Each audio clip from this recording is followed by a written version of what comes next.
నమస్తే, welcome to social post. నేను మౌనిక. అమల్లోకి వచ్చిన జీఎస్టీ 2.0 పలు నిత్యావసరాలపై 18% నుంచి 5% జీఎస్టీ తగ్గింపు. ఆరోగ్య బీమా, పలు స్టేషనరీ వస్తువులపై 0 జీఎస్టీ. ఔషధాలపై 12% నుంచి 5% జీఎస్టీ తగ్గింపు. చిన్న కార్లు, బైకులపై 28% నుంచి 18% జీఎస్టీ. ఏసీలు, టీవీలపై 28% నుంచి 18% జీఎస్టీ తగ్గింపు. దాదాపు 375 వస్తువులపై జీఎస్టీ తగ్గింపుతో పేద మధ్యతరగతి ప్రజలకు భారీ ఊరట లభించిన నేపథ్యంలో ఆ వివరాలు ఇప్పుడు పూర్తిగా తెలుసుకుందాం.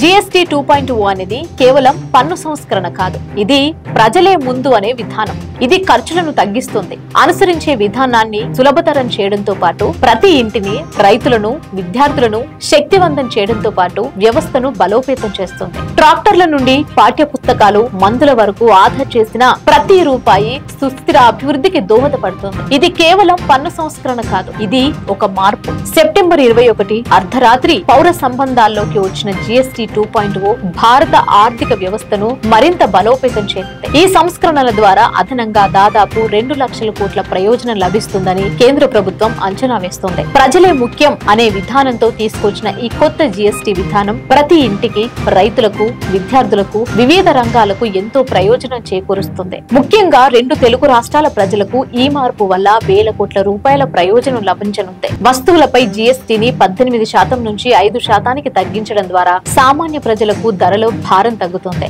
వెన్న, నెయ్యి, పన్నీర్, సబ్బులు, shampoo, hair oil, processed food, బిస్కెట్లు, కాఫీ వంటి వాటిపై పన్ను తగ్గనుంది. అలాగే పాయిశ్చరైజ్డ్ పాలు, ప్యాకేజ్డ్ పన్నీర్, బ్రెడ్ వంటి వాటికి జీఎస్టీ నుండి పూర్తిగా మినహాయింపు లభించింది. ద్విచక్ర వాహనాలు, చిన్న కార్లు, టీవీలు, ఏసీలు, సిమెంట్ వంటి వాటిపై జీఎస్టీని 28% నుంచి 18% తగ్గించడంతో మధ్యతరగతి వారికి పెద్ద ఊరట లభించింది. అంతేకాకుండా స్వీట్లు, చాక్లెట్స్, ఐస్ క్రీమ్స్ పై పన్ను 5% తగ్గించింది. వ్యవసాయ రంగానికి ఉపయోగపడే ఎరువులు, పురుగుల మందులు, ట్రాక్టర్ పై జీఎస్టీని 12% నుంచి 5% తగ్గించారు. ఇది రైతులకు భారీ సహాయపడనుంది. అలాగే చేనేత, చేతి వృత్తుల వారిని ప్రోత్సహించడానికి వారి ఉత్పత్తులైన ఏటికొప్పాక, కొండపల్లి బొమ్మలు, చేనేత వస్త్రాలపై జీఎస్టీని 5% తగ్గించారు. దీని వల్ల ఎగుమతులు పెరగడానికి అవకాశం లభిస్తోంది. సేవా రంగం, హోటల్ వసతులపై జీఎస్టీ తగ్గించడం వల్ల హోటల్ ఛార్జీలు తగ్గుతాయి. తద్వారా పర్యాటక రంగానికి ప్రోత్సాహంగా ఉంటుంది.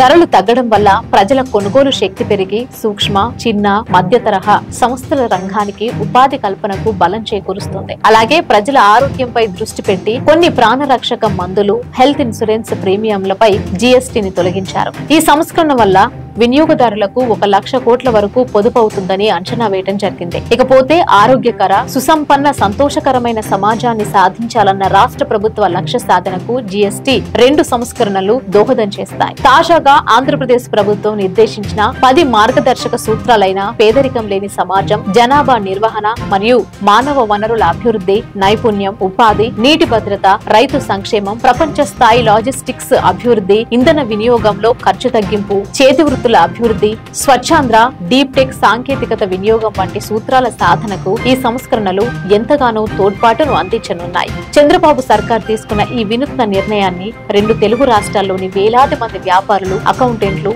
అధికారులు, ఉద్యోగులు, నిపుణులు అభినందిస్తున్నారు.